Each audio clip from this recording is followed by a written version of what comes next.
నవ్యాంధ్ర రాజధాని అమరావతి పేరు చెప్పగానే గుర్తుకొచ్చే ఐకానిక్ విగ్రహం 125 అడుగుల ధ్యాన బుద్ధుడు.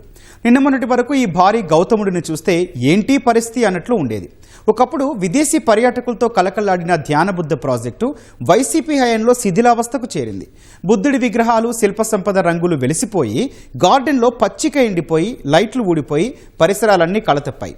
కూటమి ప్రభుత్వం వచ్చాక సుమారు 2 కోట్ల రూపాయలతో ఆధునికీకరణ పనులు చేపట్టారు. దీంతో ధ్యానబుద్ధుడు ప్రశాంత వదనంతో కాంతులీనుతూ తిరిగి పర్యాటక శోభ సంతరించుకున్నాడు. ధ్యానబుద్ధ ప్రాజెక్టుకు సంబంధించిన మరింత సమాచారం మా ప్రతినిధి వీరాంజనేయులు గ్రౌండ్ రిపోర్ట్ ద్వారా అందిస్తారు. రాజధాని అమరావతి పేరు చెప్పగానే ముందుగా గుర్తుకు వచ్చేది 125 అడుగుల ధ్యానబుద్ధుడి విగ్రహం. దశాబ్దాల కిందట ఈ ప్రాంతంలో ఆ బుద్ధుడు నడియాడిన ఈ పుణ్యక్షేత్రమైన ఈ అమరావతిలో ధ్యానబుద్ధ ప్రాజెక్టును 2003లో అప్పటి తెలుగుదేశం ప్రభుత్వం ప్రారంభించింది. అనంతరం వచ్చిన ప్రభుత్వాలు కూడా ఈ విగ్రహాన్ని పూర్తి చేశాయి. అయితే 2014లో ఎప్పుడైతే రాష్ట్ర విభజన జరిగిందో, ప్రత్యేక రాష్ట్రం ఏర్పడిన తర్వాత అమరావతి రాజధానిగా చేస్తూ సీఎం చంద్రబాబు నాయుడు ప్రకటించడం జరిగింది. ఈ అమరావతి రాజధానికి ప్రధాన చిరునామాగా నిలిచినటువంటి ఈ బుద్ధుడు ప్రాజెక్టును అన్ని విధాలా అభివృద్ధి చేస్తూ దీన్ని ఒక పర్యాటక ప్రాంతంగానే కాకుండా రాష్ట్ర రాజధాని అనగానే గుర్తుకొచ్చే విధంగా కూడా ఈ ప్రాంతాన్ని, అదేవిధంగా ఈ ధ్యానబుద్ధ ప్రాజెక్టుని అయితే తీర్చిదిద్దడం జరిగింది. ఈ ప్రాంతంలో ఉన్నటువంటి గొప్పతనాన్ని, అదేవిధంగా నాటి బుద్ధుడి యొక్క బోధనల్ని, అమరావతి శిల్ప సంపదని అన్నిటినీ కూడా భావితరాలకు చేరువ చేస్తూ ఈ యొక్క ప్రాంతాన్ని దేశంలోనే అద్భుతమైన ప్రత్యేక ప్రాంతంగా తీర్చిదిద్దేందుకు అప్పటి కూటమి ప్రభుత్వం అయితే ప్రత్యేక చర్యలు తీసుకుంది.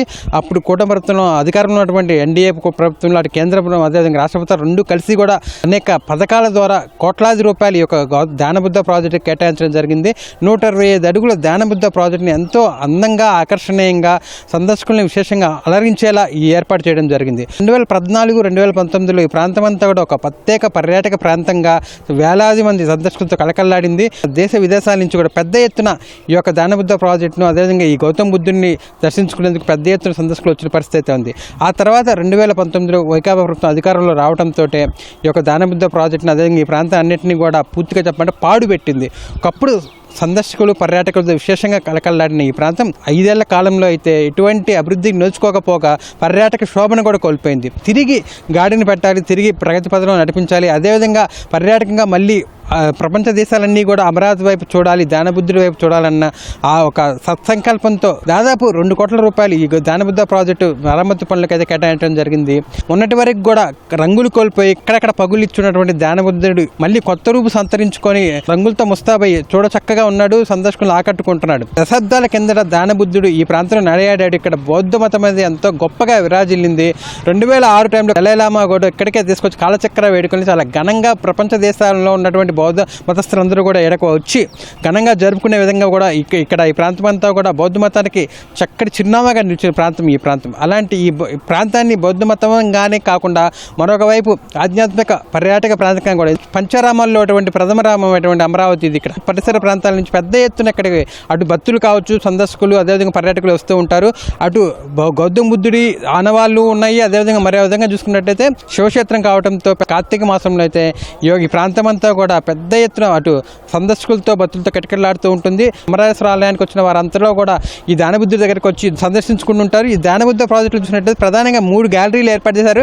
ఈ గ్యాలరీలో బుద్ధుడి చరిత్రతో పాటు ఏదైతే అమరావతి శిల్ప సంపద ఉందో ఆ శిల్ప సంపదతో చక్కటి అద్భుతమైన కళాఖండాలు, కళా రూపాలను రూపొందించి వీటిని గ్యాలరీలో అమర్చారు. గౌతమ బుద్ధుడి కాలం నాటి జీవన స్థితిగతులను, అదేవిధంగా అతను పాటించినటువంటి నియమాలు కావచ్చు, నిబంధనలు కావచ్చు, నాటి ఆచార వ్యవహారాలు, అదేవిధంగా బుద్ధుడు బోధించిన బోధనలు వీటన్నిటినీ కూడా భావితరాలకు చేరువ చేయాలనే సత్సంకల్పంతో ఈ యొక్క అద్భుతమైన శిల్ప సంపద ద్వారా, శిల్ప కళ ద్వారా ఈ బౌద్ధ మతాన్ని వ్యాపించేందుకు కూడా నాటి వాళ్ళంతా జాగ్రత్తలు తీసుకున్నారు చరిత్రకారులు.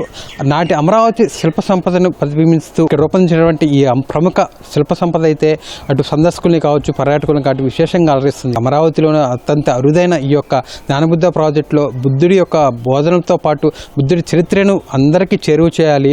ఆ మహోన్నత మహోన్నతమైన జీవనాన్ని 10 మందికి చేరువ చేయాలని ఒక ఎంతో సత్సంకల్పంతో ఈ ధ్యానబుద్ధ ప్రాజెక్టు శ్రీకారం చుట్టి అందులో భాగంగానే ఈ చుట్టుపక్కల చూసినట్టయితే ప్రతి అణువు కూడా ఈ అమరావతి శిల్ప సంపద, శిల్ప కళలు, శిలా చిత్రాలు ఇవన్నీ కూడా విశేషంగా ఆకట్టుకుంటున్నాయి సందర్శకులు. ప్రతి ఒక్క చిత్రము కూడా ఒక చక్కటి కథని మనకి చెప్తూ ఉంటుంది, ఆనాటి పరిస్థితులు కళ్ళకు కడుతూ ఉంటుంది. అందుకే ఈ యొక్క ఏదైతే ధ్యానబుద్ధ ప్రాజెక్ట్ వద్దకు సందర్శకులు వస్తారో వాళ్ళంతా కూడా ఈ అమరావతి శిల్ప సంపదను చూసి అయితే ఆశ్చర్యం వ్యక్తం చేస్తున్నారు. ఇంత గొప్ప సంస్కృతిని, సంప్రదాయం మనం వాళ్ళ వారసులుగా ఉన్న మనం వీటిని రేపటి తరానికి కూడా చేరువ చేయాలని చెప్పి వాళ్ళంతా కూడా ఈ ధ్యానబుద్ధ ప్రాజెక్ట్ ద్వారా అది కొంత మేరకు సఫలం కావడంతో వాళ్ళంతా కూడా హర్షం వ్యక్తం చేస్తున్న పరిస్థితి. అమరావతి అనగానే అమరావతి రాజధానితో పాటు పర్యాటక ప్రాంతమైనటువంటి ఈ అమరావతి పుణ్యక్షేత్రము ధ్యానబుద్ధ ప్రాజెక్టు కూడా గుర్తుకు రావాలి. ప్రతి ఒక్కరూ కూడా ఈ ధ్యానబుద్ధ ప్రాజెక్టును వచ్చి సందర్శించుకోవాలి, పర్యాటకులు సరికొత్త అనుభూతులు పొందాలనే ఒక సత్సంకల్పంతో కూటమి ప్రభుత్వం అయితే ముందుకు సాగుతున్న పరిస్థితి ఉంది. ఆల్మోస్ట్ పనులు చివరి దశకు వచ్చాయి. త్వరలోనే ధ్యానబుద్ధ ప్రాజెక్టుతో పాటు ఎదురుకున్న బుద్ధవనాన్ని రెండింటిని కూడా పర్యాటకులకు అందుబాటులో తీసుకొచ్చి ఈ ప్రాంతాన్ని రానున్న రోజుల్లో భావి తరాలకు గొప్పగా చెప్పుకునే విధంగా, అదేవిధంగా పర్యాటకులు కూడా ఈ ప్రాంతాన్ని చూసి చక్కటి అనుభూతి పొంది వీలుగా ఈ యొక్క ప్రాంతాన్ని అయితే అన్ని విధాలు అభివృద్ధి చేస్తున్నారు. Over to studio.